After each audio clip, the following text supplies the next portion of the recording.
Hey, it's James Tuckerman here at Science Meets Business for Australia's Science Channel, and today we're going to be taking science and business and putting them together.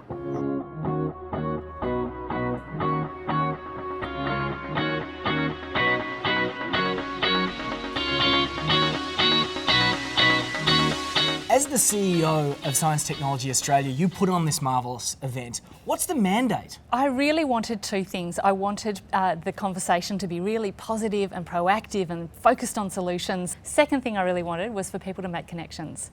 I think Australia does a phenomenal amount of extraordinary research in all the different disciplines across science and technology. So I'm really optimistic about our capacity to build a knowledge economy and to actually innovate and become a leader in this space worldwide. We have some terrific ideas here in Australia. Let's actually bring them to the world.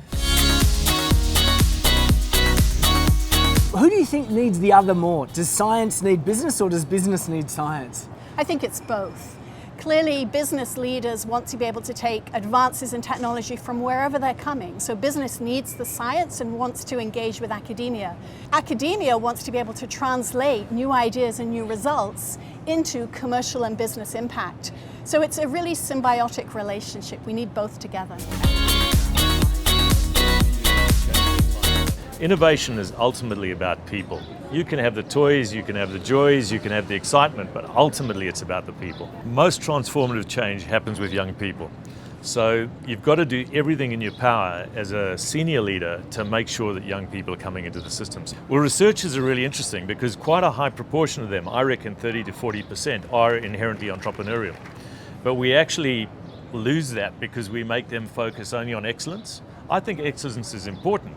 But excellence and usefulness welded together is what we really want in our societies. And I think the ability of Australians to innovate in engineering and in instrumentation and in devices is just awesome. I mean, it's probably because we're far away from everybody else. We just don't know it's too difficult, so we just do it.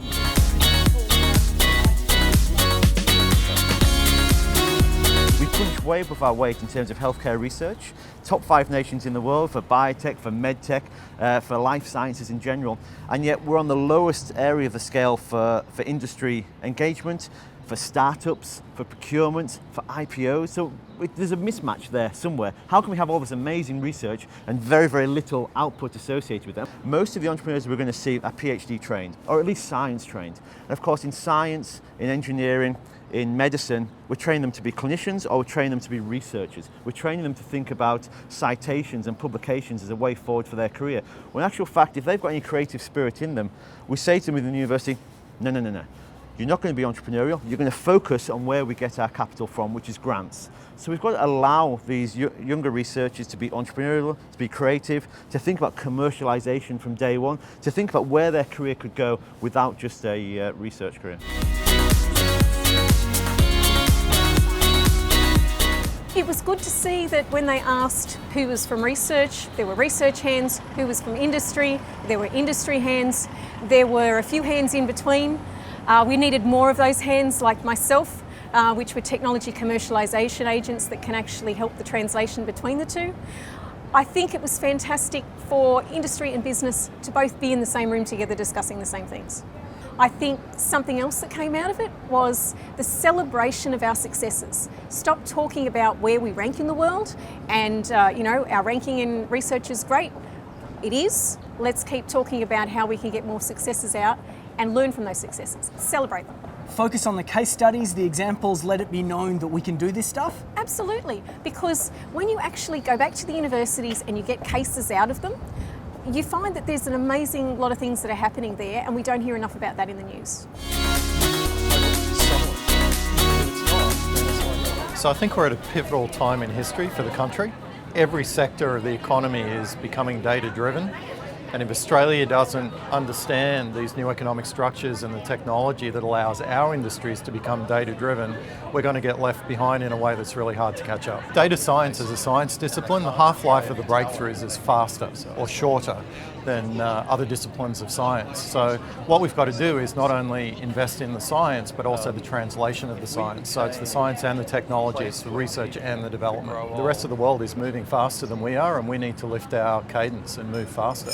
But we have all the ingredients here. We understand the industry, we've got great universities, great minds, we just need to put it together and we can create new industries that are globally relevant. When you're looking at ideas to pursue or getting involved in or invest in or put your weight behind, what do you look for?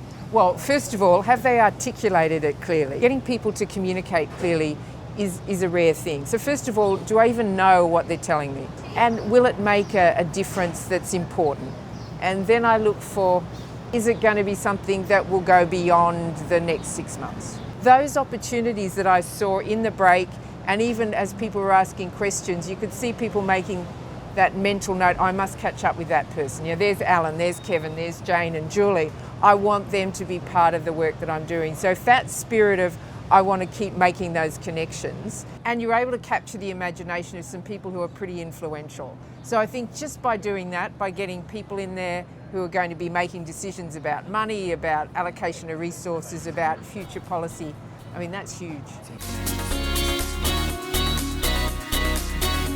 Number one, the options for raising capital in Australia are getting better.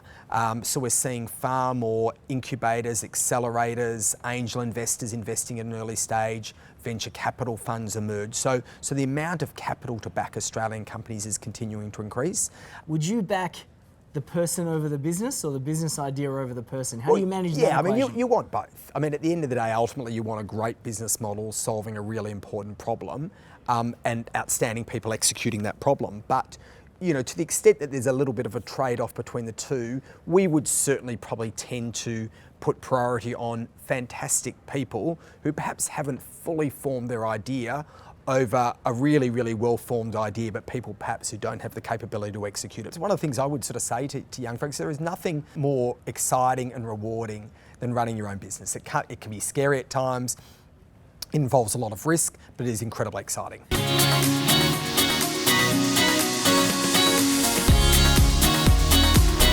So today's event was full of enthusiasm, optimism, energy, a lot of connections taking place. A recurring theme throughout the day was on the topic of communication. It doesn't matter whether you're in business, the research sector, or government, you need to be able to communicate. And when people connect and communicate, that's when innovation is commercialised. Science met business, business met science. You've been watching Australia's Science Channel.